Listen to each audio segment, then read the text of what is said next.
வருங்கால அரசு அதிகாரிகளை வரக்கூடிய டிஎன்பிஎஸ்சி ரயில்வேஸ் போன்ற எஸ்எஸ்சி போன்ற தேர்வில் ரிப்பீட்டடாக இந்த இந்தியன் நேஷனல் மூவ்மெண்ட் அப்படி ஒரு டாப்பிக்லேருந்து தண்டி மார்ச் அதாவது தண்டி யாத்திரை அப்படி ஒரு டாப்பிக்கை வச்சு கொஸ்டின்ஸ் அப்படி கேட்குறாங்க. அந்த டாப்பிக்கை பற்றி டீட்டெயிலாக நூக்கன் காரணம் நம்ம வந்து வீடியோவில் பார்க்க போகிறோம். இந்த வீடியோ அப்படி போகிறதுக்கு முன்னாடி இந்த வீடியோக்கு ஒரு லைக் ஒன்று போட்டுவிட்டுருங்க. அது மட்டும் இல்லாமல் அந்த வீடியோ உங்களை மாதிரி இப்படி எல்லா நண்பர்களுக்கும் ஷேர் பண்ணிட்டு வீடியோ ஃபுல்லாக பார்க்க சொல்லுங்கள். ரொம்ப முக்கியமாக அந்த வீடியோ அப்படி எப்படி இருக்குது அப்படின்றத வீடியோ கீழே கமெண்ட் செக்ஷனில் கமெண்ட் அப்படி கொடுத்துருங்க. ஸோ இப்போ நமக்கு தண்டி யாத்திரை வழக்கம்போல தெரியும். சின்ன வயசுலேருந்தே உப்பு சத்தியாரம் நம்ம படிச்சிருப்போம். சால்ட் சத்தியாகிரகம் நம்ம படிச்சிருப்போம்.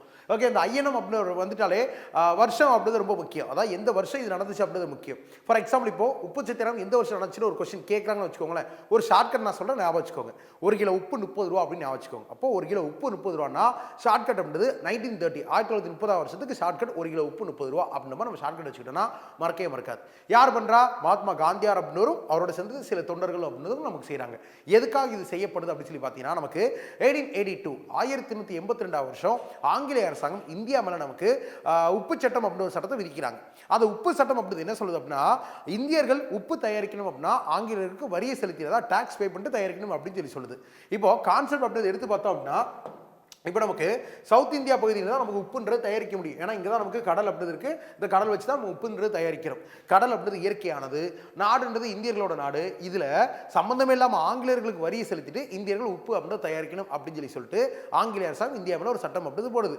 அப்போ காந்தியார் அவர்கள் பிற்காலத்தில் நமக்கு இந்த சட்டமறுப்பு இயக்கம் அப்படி ஒரு விஷயத்தை அறிவிக்கிறார். அதாவது சிவில் டிசோபீடியன்ஸ் மூவ்மெண்ட் அப்படின்னு ஒரு விஷயத்தை அறிவிக்கிறார். எந்த வருஷம்னா 1930 வருஷம்.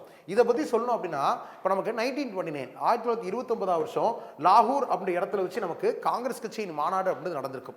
அதுக்கு பண்டிட் ஜவஹர்லால் நேரு அவர்கள் தலைமை தாங்கியிருப்பாங்க. நேரு அவர்கள் என்ன சொல்லுவாங்க அப்படின்னா, அடுத்த வருஷம் 1930 வருஷம் ஜனவரி மாதம் சட்டமறுப்பு இயக்கம் அப்படின்னா காந்தியாரின் தலைமையில் நம்ம காங்கிரஸ் கட்சி நம்ம முடிவெடுக்கிறோம் அப்படின்னு சொல்லியிருப்பார். அப்போ இந்த சட்டமறுப்பு இயக்கம் ஏன் காந்தியார் அவர்களால் தொடங்கப்படுது அப்படின்னு பார்த்தீங்கன்னா, நமக்கு காந்தியார் அந்த நேரத்தில் வைஸ்ராயா, அந்த நேரத்தில் இந்தியாவோட அரச பிரதிநிதியா இர்வின் அப்படின்னு ஒருத்தர் இருந்திருப்பார். இந்த இர்வின் அப்படின்றவர்கிட்ட சில கோரிக்கைகள் அப்படின்னு முன் வச்சிருப்பார். எனக்கு வந்து இந்த மாதிரி உப்பு வரி அப்படின்றது நீக்கணும். அது மட்டும் இல்லாமல் இவருடைய டாக்ஸஸ் அப்படின்றத வந்து பார்த்தீங்கன்னா பாதியாக குறைக்கணும். அது மட்டும் இல்லாமல் இங்கே இருக்கக்கூடிய மிலிட்டரி எக்ஸ்பெண்டிச்சர் ராணுவ செலவுகளை பாதியாக குறைக்கணும். இந்த மாதிரி நிறைய டிமாண்ட்ஸ் அப்படி வச்சிருப்பார். ஆனால் இர்வின் அப்படின்றவர் அதெல்லாம் காது கொடுத்து கேட்கவே மாட்டார். அவர் செஞ்சு கொடுத்துக்க மாட்டார். அப்போ நம்ம ஒன்று கேட்டுக்க அவன் நமக்கு செஞ்சு தரல, அப்போ நம்ம அதுக்கு எதிராக போராட்டம் பண்ண வேண்டியதான் சொல்லிட்டு சட்ட மறுப்பு இயக்கம், அதாவது சிவில் டிசோபின், அதாவது பிரிட்டிஷ்காரன் ஒரு சட்டம் இருக்குல்ல, அந்த சட்டத்தை நம்ம மீற போகிறோம், அதான் சட்ட மறுப்பு இயக்கம் அப்படின்னு சொல்லிட்டு மகாத்மா காந்தியார் ஜனவரி மாதம் 1930 வருஷம் தொடங்குகிறார். இந்த சட்ட மறுப்பு இயக்கத்தின் ஒரு அங்கமாக தான் நமக்கு தண்டி யாத்திரை அப்படின்றது நமக்கு நடக்கப்படுது. அல்லது உப்பு சத்தியாகிரகம் அப்படின்றது நமக்கு சால்ட் சத்தியாகிரகம் அப்படின்றது நடக்கப்படுது. இப்போ தண்டி மார்ச் அப்படின்றது எதுக்காக? ஆங்கிலேயர்களுக்கு வரியை செலுத்திட்டு தான் உப்பு தயாரிக்கணும் அவன் சொல்றால, நம்ம கேட்க வேண்டாம். நம்ம அந்த சட்டத்தை தான் மீற போறோம். அதாவது வரி செலுத்தாமலேயே நம்ம உப்பு காய்ச்சி அந்த சட்டம் அப்படின்னு நம்ம மீற போறோம். அதான் சட்டமறுப்பு இயக்கத்தோட ஒரு அங்கம் அப்படின்னு சொல்றாங்க. இப்போ தண்டி யாத்திரை ஏன் தண்டி யாத்திரை அப்படின்னு பேர் வருது? குஜராத்தில் தண்டி அப்படின்ற ஒரு கடற்கரையோரம் பகுதி இருக்கு. அந்த கடற்கரையோரத்தில் தான் நம்ம உப்புன்றது காய்ச்ச போறோம், அந்த வரி கட்டாமலே காய்ச்ச போறோம், அந்த சட்டத்தை மீற போறோம் அப்படின்னு சொல்றாங்க. அப்போ தண்டி அப்படி இடத்துல வச்சு நடந்ததுனால் தண்டி மார்ச் அப்படின்னு நம்ம அழைக்கப்படுது, தண்டி யாத்திரை அழைக்கப்படுது. உப்புக்கான நடந்ததுனால் உப்பு சித்திரம் அப்படின்னு அழைக்கப்படுது. இது கான்செப்ட். இப்போ காந்தியார் அப்படின்றவர் எந்த வருஷம் பண்றார்? 1930 வருஷம் இதை பண்றார் அப்படின்னு சொல்லி பார்த்தோம். ஓகேவா? இப்போ காந்தியார் அவர்கள் பிறந்த வருடம் என்ன அப்படின்னா 1869 1969 வருஷம் பிறந்திருப்பார். அப்போ எத்தனை வருஷம் டிஃபரன்ஸ் இருக்கு? கிட்டத்தட்ட 61 வயசு டிஃபரன்ஸ் அப்படி இருக்கு. அப்போ காந்தியார் அவர்கள் இந்த தண்டி யாத்திரை அப்படி மேற்கொள்ளும் பொழுது அவருக்கு வயது என்ன? 61 வயது அப்படி. எப்போ சார் கிளம்புறாருன்னா மார்ச் மாதம் 12. ஓகேவா? மார்ச் 12 1930 வருஷம் காந்தியார் அவர்கள் குஜராத்தில் கூடிய தன்னோட சபர்மதி ஆசிரமம் அப்படின்ற இடத்துல இருந்து கிளம்புறார். எத்தனை பேரோட? தன் கூட வாலண்டியர் சொன்னாங்கல்ல, ஓகேவா, கூட 78 பேரோட கிளம்புறார் மகாத்மா காந்தியார் அவர்கள். எதை நோக்கி? அதாவது சபர்மதி ஆசிரமம் அப்படின்றதுல இருந்து குஜராத்தில் கூடிய தண்டின்ற பகுதி இருக்கா, அந்த பகுதிக்கு யாத்திரை அப்படின்னு நமக்கு மேற்கொள்ளப்படுது. எத்தனை பேரோட? காந்தியார் அவர்கள் 78 பேர் கூட நமக்கு இந்த யாத்திரை அப்படி மேற்கொள்றார். எதுக்காக? வரியை கொடுக்காமலே உப்பு காய்ச்சி சட்டத்தை மீறணும் அப்படின்னு சொல்லிட்டு பண்றார். இதுல ரொம்ப முக்கியமா சார், இந்த சபர்மதி ஆசிரமத்திலிருந்து தண்டி அப்படின்ற பகுதி எத்தனை கிலோமீட்டர் சார் தூரம் அப்படின்னு பார்த்தீங்கன்னா 375 கிலோமீட்டர், 375 கிலோமீட்டர். ஓகே, நடைபயணமாக நம்ம போவோம்.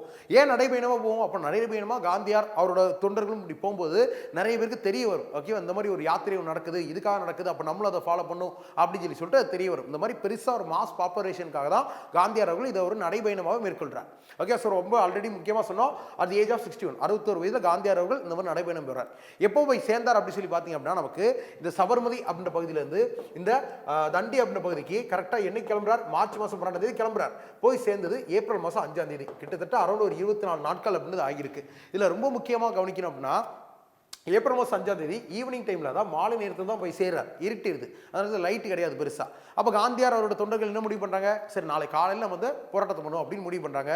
அப்போ அடுத்த நாள் காலையில் இப்போ அந்த 25th டே ஏப்ரல் மாதம் நமக்கு 6ஆம் தேதி விடிய காலையில் மார்னிங் நமக்கு பிரிட்டிஷ்காரங்களுக்கு வரி கொடுக்காமலேயே இந்த உப்பு அப்படின்னு அங்கே காய்ச்சப்படுது. காந்தியார் அவரோட தொண்டர்கள் காய்ச்சப்படுது. காந்தியார் அவர்கள் அந்த வரி கொடுக்காம அந்த உப்பு காய்ச்சனால் அதை எடுத்து உப்பு சட்டத்தை நான் மீறிட்டேன் அப்படின்னு சொல்லி சொல்றார். இதன் அடிப்படையில் காந்தியாருக்கு என்ன நடந்துச்சு அப்படின்னா, காந்தியார் அவர்கள் கைது செய்யப்பட்டு எரவாடா அப்படின்ற ஒரு சிறையில் அடைக்கப்படுறார். இப்போ காந்தியார் அவர்கள் தண்டி யாத்திரை அப்படின்றது குஜராத்தில் பண்ணியிருக்கார். இதை தொடர்ந்து காந்தியார் பண்ண மாதிரியே ஒவ்வொரு பகுதியிலையும் இந்தியாவில் நிறைய பகுதிகளில் நமக்கு இந்த உப்பு சத்தியாகிரகம் அப்படின்றது நடக்க ஆரம்பிக்குது.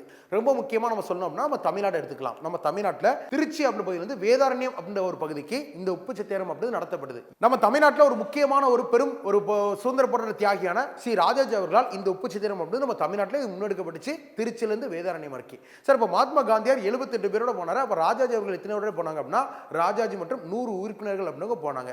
ராஜாஜி அவர்கள் எப்போ கிளம்புனாங்க அப்படின்னு சொல்லி பார்க்கும்போது ஏப்ரல் மாதம் 13ஆம் தேதி நம்ம கிளம்புறாங்க. 1930 வருஷம் ஏப்ரல் 13 கிளம்புறாங்க. போய் சேர்ந்தது ஏப்ரல் 28 1930 வேதாரண்யத்தை போய் சேர்ந்தாங்க. உப்பு சத்தியாகிரகம் அப்படி மேற்கொண்டாங்க.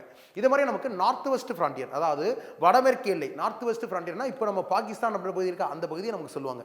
இந்த பாகிஸ்தான் அப்படின்ற பகுதி இல்லாட்டி வடமேற்கு எல்லை இந்த பகுதியிலேயோ யார் உப்பு சத்தியாகிரகம் நடத்தினா அப்படின்னு சொல்லி பார்க்கும்போது எல்லைகளின் காந்தி, ஃப்ரான்டியர் காந்தி அப்படின்னு அழைக்கக்கூடிய கான் அப்துல் காஃபர் கான் அப்படின்ற இந்த நார்த் வெஸ்ட் ஃப்ரான்டியர்ல இந்த உப்பு சத்தியாகிரகம் நடத்தியிருப்பார்.